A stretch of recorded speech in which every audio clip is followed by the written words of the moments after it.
আপনি কি ইংরেজিতে কথা বলার সময় এখনো কিন্তু বলার সময় বাট ব্যবহার করে থাকেন? যদি বাট ব্যবহার করে থাকেন, আপনি অবশ্যই কথা বলাটাকে আরেকটু সুন্দর করে ফেলতে পারেন। কিভাবে করতে পারেন? চলুন আমরা বাটের বদলে আর কি কি সুন্দর লিঙ্কিং ওয়ার্ড ব্যবহার করা যায় আমরা জেনে নিই।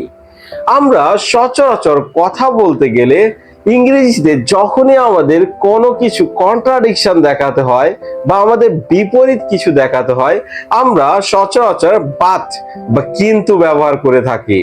কিন্তু নেটিভ স্পিকাররা এই বাটকে আরো সুন্দর করে বেশ কিছু লিঙ্কিং ওয়ার্ডে ভাগ করে নিয়েছেন।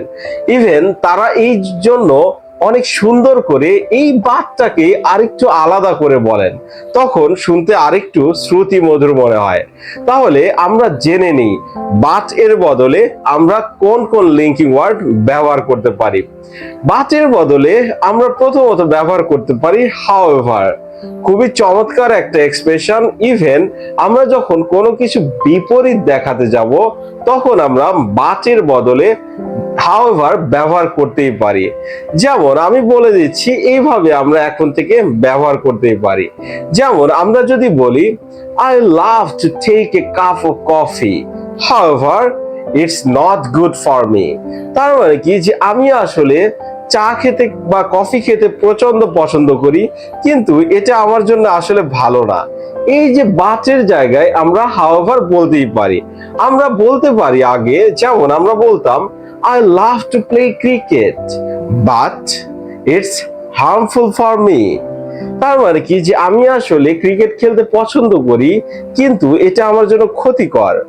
এই জায়গাতে আমরা কি বলতে পারি? এখন থেকে সহজেই আমরা বলতে পারি I love to play cricket, however it's harmful for me। ঠিক আমরা প্রথমত যেভাবে শিখলাম হাউএভার, আমরা আরেকটু সুন্দর করেও এখন থেকে বাটের বদলে আরেকটা লিঙ্কিং ওয়ার্ড ব্যবহার করতেই পারি। চলুন সেই লিঙ্কিং ওয়ার্ডটা জেনে নেওয়া যাক। বাটের বদলে আমরা প্রথমত শিখলাম হাউএভার। আমরা যদি আরেকটা লিঙ্কিং ওয়ার্ড শিখি তাহলে কেমন হয়? বাট এর বদলে আমরা চমৎকার করে বলতে পারি মাইন্ড ইউ। মাইন্ড ইউ দিয়েও আমরা কিন্তু বোঝাতে পারি। যেমন আমরা ইংরেজিতে যখনই আমাদের কিন্তু দরকার পড়বে বা আমরা বিপরীত কিছু দেখাবো, তখন আমরা সাধারণত মাইন্ড ইউ বলতেই পারি। তবে চমৎকার ভাবে আমরা এটা ইউজ করতে পারি। যেমন সাপোজ আমি যদি বলি this is K Masum Reza, but you may address me as Masum.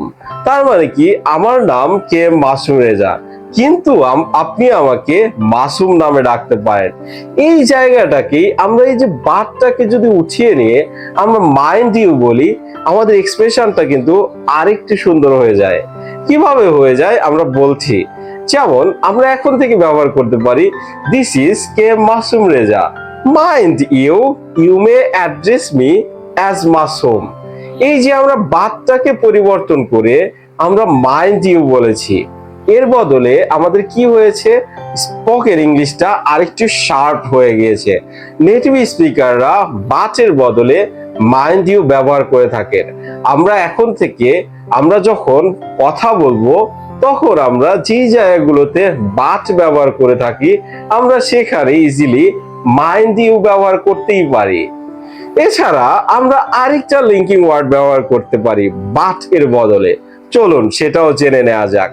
যেমন আমরা যখনই কখনো বিপরীত যখন দেখাতে হবে, আমরা বাটের বদলে হাউএভার ব্যবহার করব, মাইন্ড ইউ ব্যবহার করব। আরেকটা লিঙ্কিং ওয়ার্ড আমরা নিয়ে আসতেই পারি। আমরা বলতে পারি দ্যাট সেড। দ্যাট সেড মানে বোঝায় কিন্তু। আমরা চমৎকার ভাবে যখন আমাদের কিন্তু দরকার পড়বে ইংরেজিতে কথা বলার সময়, তখন আমরা দ্যাট সেড নিয়ে আসতে পারি। যেমন আমরা যদি বলি I love music, but I don't have enough time। তার মানে আমি আসলে মিউজিক পছন্দ করি, কিন্তু আমার আসলে খুব একটা সময় নেই। তাহলে আমরা এই জায়গাতে বাট এর বদলে ইজিলি আমরা দ্যাট সেড ব্যবহার করতে পারি। যেমন আমরা বলতে পারি I love music, that said I don't have enough time। এই যে আমরা দ্যাট সেড দিয়ে কিন্তু বুঝালাম। এখন থেকে কন্ট্রাডিকশনে আমরা এই চমৎকার তিনটি লিঙ্কিং ওয়ার্ড ব্যবহার করতেই পারি। বাট তো আমাদের জানাই আছে, কিন্তু এর বদলে আমরা যদি এখন থেকে however, mind you, that said ব্যবহার করি, আমাদের স্পোকেন ইংলিশটা যথেষ্ট আপগ্রেড হবে। আশা করি এই ভিডিও থেকে আপনারা যথেষ্ট উপকৃত হয়েছেন।